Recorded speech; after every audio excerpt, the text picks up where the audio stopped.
a monté le domaine en 1980.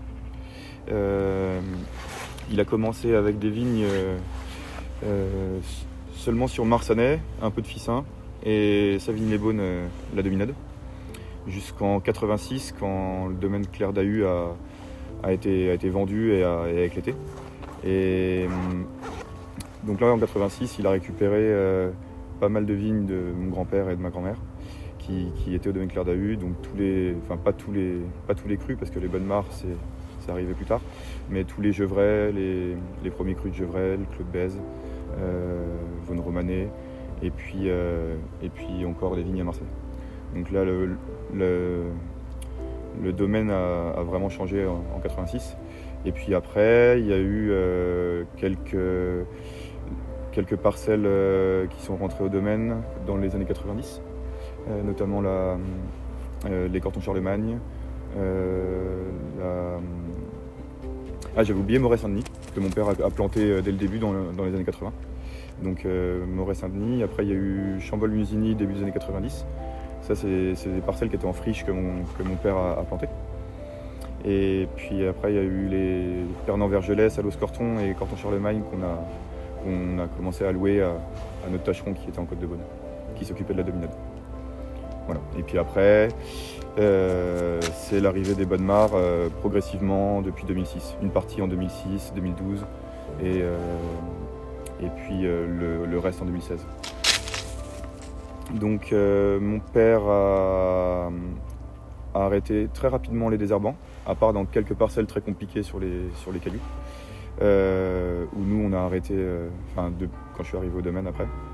Mais il a toujours mis des engrais organiques et il y a juste les traitements qui étaient encore en chimique en partie.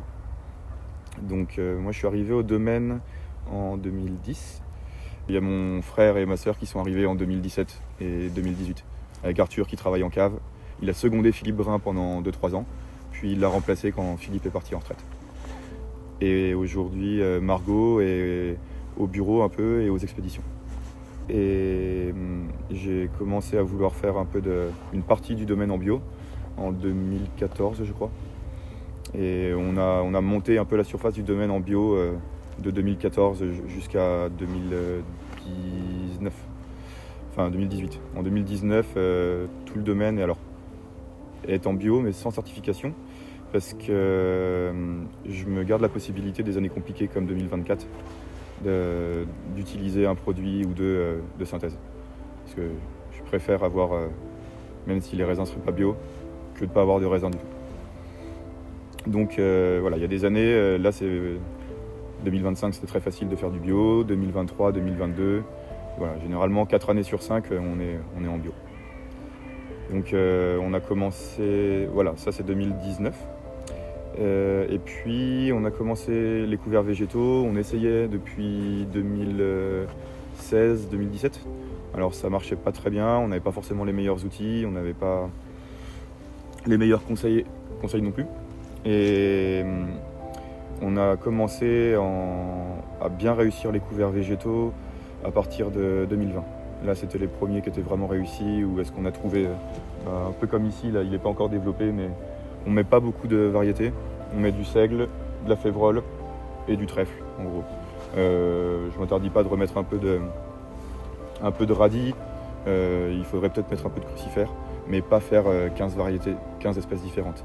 Parce qu'après, il faut aussi trouver le bon équilibre pour que la destruction, comme on aime bien détruire en roulant, en écrasant le couvert, il faut le bon timing. Parce que entre les céréales comme le seigle, c'est pour ça qu'on prend le seigle, parce que c'est le plus précoce et c'est le plus facile à détruire en roulant. Mais il faut attendre qu'il ait une certaine maturité. Et on est déjà limite avec le moment où est-ce que la vigne va commencer à pomper dans le sol. Le roulage, ça nous permet notamment quand il y a du seigle, d'avoir de la paille et d'avoir un espèce de mulch et d'avoir une couverture du sol qui dure même, on va détruire à peu près au mois de mai. Et mai-juin, il n'y a presque rien qui pousse. C'est pas la quantité de paille qui évite que ça pousse, c'est juste la concurrence qui a été faite avant par le couvert quand il était très développé, parce qu'on le laisse pousser jusqu'à peu près 1 mètre.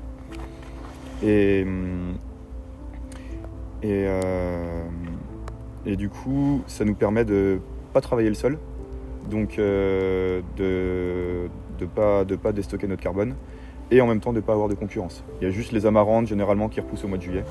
Et là, j'attends qu'elles mûrissent, que la floraison passe.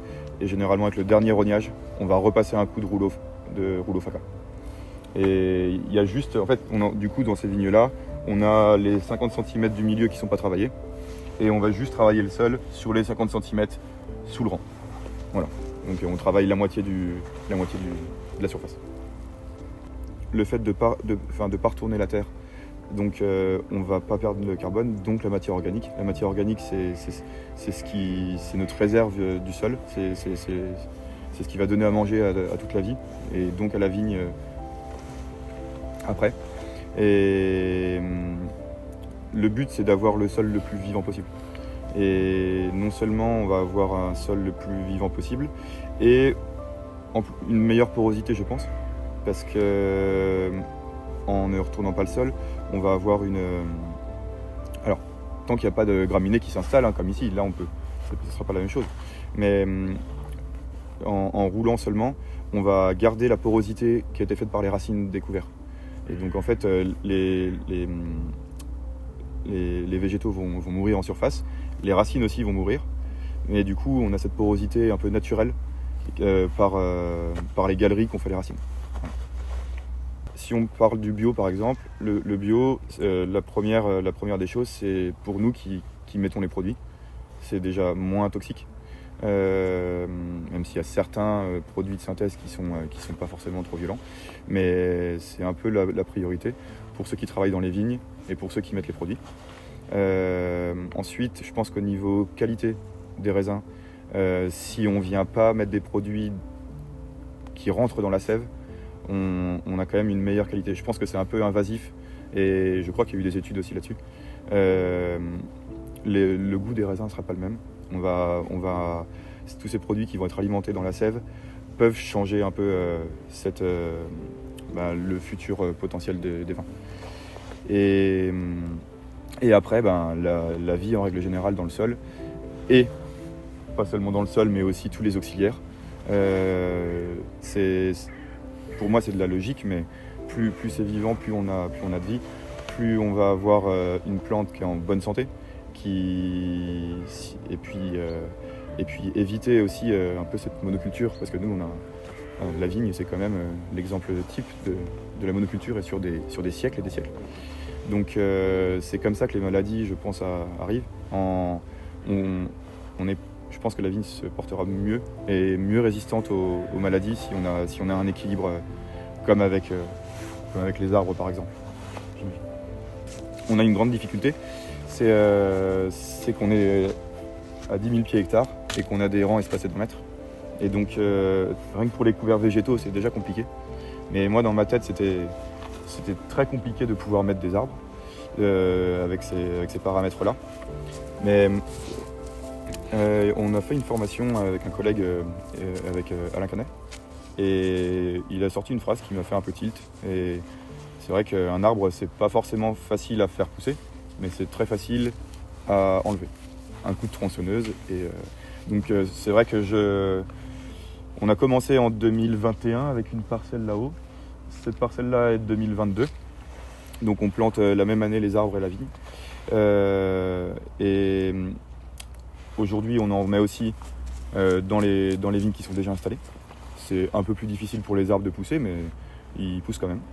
Et là, on en a mis l'an dernier dans les bonnes mares. On en a mis, tu les verras pas très bien, parce ils sont tout jeunes. On les plante très petits. Et c'est comme ça, normalement, qu'ils s'installent le mieux. L'objectif principal des arbres, c'est les mycorhizes. Et si possible, on essaye de trouver des variétés qui ont coévolué avec la vigne. Et donc la vigne est une espèce qui pousse généralement en lisière de forêt et qui a toujours poussé en forêt. Et on pense qu'elle a coévolué avec les arbres. Et du coup, les mycorhizes qui sont des champignons qui vont explorer à la place des racines, enfin qui vont décupler la prospection des racines. Et si par bonheur on arrive à avoir des mycorhizes qui vont relier les vignes et les arbres et avoir un échange entre les deux, ça peut être très très intéressant. Donc c'est l'objectif principal. Après il y a bien sûr le fait de ramener des chauves-souris potentiellement dans les vignes, parce qu'elles ont besoin de... Si tout est au même niveau, la chauve-souris ne peut pas s'orienter. Il faut qu'elle ait au moins comme un grand piquet ou un grand map avec son radar tous les 50 mètres. Donc si on veut faire revenir les chauves-souris un peu dans les parcelles, ou même certains oiseaux, voilà, et une diversité encore en règle générale. Là j'ai voulu essayer dans le bas où il y a un petit peu plus de terre, un peu plus de profondeur, d'essayer des peupliers, mais quand je vois la vitesse à laquelle parce que le but il n'est pas de faire des grands arbres, le but il est de les trogner à peu près à 2 mètres de haut, et tous les 2 ans ou tous les 3 ans de venir tout rabattre et d'avoir juste des jeunes pousses et les arbres ils seront normalement pas plus haut que ça. Et le but il n'est pas qu'ils prennent trop de place, il n'est pas qu'ils fassent de la compétition, et donc la trogne ça évite aussi un peu ça, la compétition. Ça le martyrise un peu, comme on martyrise beaucoup la vigne. Et même en faisant des trognes, je pense que les peupliers ils vont grossir un peu trop vite en diamètre et vite nous gêner un peu pour passer avec les engins. Donc c'est possible que les peupliers là, dans une dizaine d'années, je sois obligé de les couper. Mais il aura fait déjà du bien, et puis je le remplacerai par un autre potentiellement, ou par une autre espèce. Mais rien que le fait il aura été là pendant déjà pas mal d'années, et puis justement il aura exploré, et puis les racines, comme je vous disais, c'est un peu comme les couverts végétaux, ces racines vont mourir et vont ramener et de la matière organique dans le sol et de la porosité. Voilà. Donc même si potentiellement il y a des arbres qu'on coupera dans 10 ans, d'autres dans 20 ans, d'autres peut-être dans 30 ans, d'autres qui feront peut-être jamais de compétition, et puis on verra comment se comporte la vigne autour. Le but c'est quand même de faire des raisins. Mon père était pas un grand fan de la grappe entière, donc il en mettait exceptionnellement les années très chaudes, mais plus pour un souci, c'est d'éviter que la cuve monte trop en température. Donc il pouvait mettre des fois 10%, mais les années très chaudes, mais c'était plus pour un souci physique. Moi j'ai toujours aimé la grappe entière, mais le but il n'était pas de changer complètement le style de mon père. Donc j'avais fait des essais en 2015, on a commencé avec 30% de grappe entière, et puis j'avais fait un essai avec plusieurs pourcentages, et dès qu'on arrivait à 60% de grappe entière, là on changeait vraiment le style. Donc en fait on s'est fixé une limite à 50-50, 50% dégrappé, 50% de grappe entière, et pour pas complètement changer le style de mon père, et en même temps ramener la complexité qu'apporte la grappe entière, ramener la complexité aromatique, la complexité au niveau des tanins, voilà.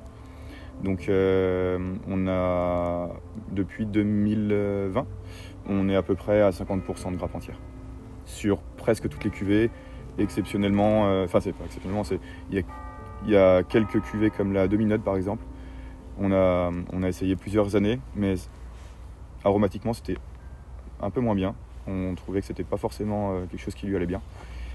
Donc voilà, à part des exceptions comme la Dominode qui a un maximum 20% de grappe entière. Mais sinon 90% des cuvées c'est 50-50. On a aussi, à partir de 2017, on a arrêté de sulfiter les blancs avant fermentation. Donc pour les blancs, c'est vraiment pas, ça nous évite de mettre en fait, le vin s'oxyde, le jus de raisin s'oxyde avant fermentation. La fermentation va nettoyer tout ça, et on a l'impression que les vins ont besoin de moins de soufre après. Donc ça nous permet de descendre les quantités de soufre total à la fin. On a réussi à diviser par 2 la dose de soufre à la fin, en ayant presque le même pourcentage, presque le même total, la même quantité de SO2 libre. Mon père a toujours travaillé, à part exception s'il y avait besoin, mais toujours travaillé avec des levures indigènes. Le vin se fait assez facilement avec les levures qui sont naturellement sur la peau des raisins. Et je pense qu'on gagne encore en complexité. Et alors je ne sais pas si les levures sont différentes d'un terroir à l'autre. Ça, je ne pourrais pas l'assurer. Et puis je pense souvent que, vu comment ça fermente dans les cuves bois comparé aux cuves inox, je pense qu'il y a surtout des levures de cuverie. Mais en tout cas, je pense que ça permet de voir quand même plus de différence entre les vins, même si c'est un potentiel de levure qui peut être les mêmes. En tout cas, c'est pas des levures sélectionnées qui vont amener, je pense, certains arômes et peut-être un peu des vins plus faciles. Il avait des cuvaisons plus longues. Il faut dire qu'avec le réchauffement climatique et le climat qui a changé, il n'y a pas que pour cette raison-là, mais ça change quand même beaucoup de choses. On ne cherche pas à faire beaucoup de post-fermentaires. On ne cherche pas à aller trop loin après la fermentation, parce que c'est aussi un peu joué bactériologiquement. Et on a souvent extrait largement ce qu'il fallait avant. Donc là-dessus, les temps de cuvaison se sont raccourcis un peu. Et mon père n'a jamais fait de pré-fermentaire à froid. On n'en voit pas forcément l'utilité. Je ne dis pas qu'on ne fasse pas des essais et qu'à l'avenir que ça peut-être. Mais pour l'instant, on ne fait pas de pré-fermentaire. On refroidit juste les raisins ou le jus potentiellement à peu près à 15 degrés. Entre 15 pour les grosses cuves et puis 17-18 pour les petites cuves qui montent moins facilement en température. On laisse monter naturellement au-delà de 30 degrés. Ça ne dérange pas qu'on arrive à 32, 33, 34, tant que les levures travaillent. Donc ça, on a gardé un peu la même chose que mon père aussi. Il y avait aussi peut-être un peu plus d'extraction. Il y avait un peu plus de pigeage avec mon père. En tout cas, maintenant, les années très ensoleillées, très chaudes, là on fait beaucoup moins de pigeage, beaucoup moins d'extraction. Si on prend le plus sec et le plus chaud et le plus concentré qu'on ait fait, c'est 2020. Là, des fois on a pigé peut-être 5 fois. Mais à l'inverse, en 2021, où il y avait quand même une belle matière à aller chercher, mais il fallait piger. Et là, on avait une extraction un peu plus proche de celle que faisait mon père, avec entre 10 et 15 pigeages. Même si on pige plus tard, parce que la grappe entière, on la laisse entière pendant à peu près une semaine. Tout le début de fermentation, jusqu'à ce que le jus soit presque fini de fermenter, en tout cas qu'il arrive sur la fin. On fait que des remontages, et après on commence c'est même pas un pigeage, c'est un foulage. Enfin, les 2-3 premiers, c'est vraiment écraser, relibérer les jus des grappes et faire quelques jours de pigeage jusqu'au décuvage. Voilà.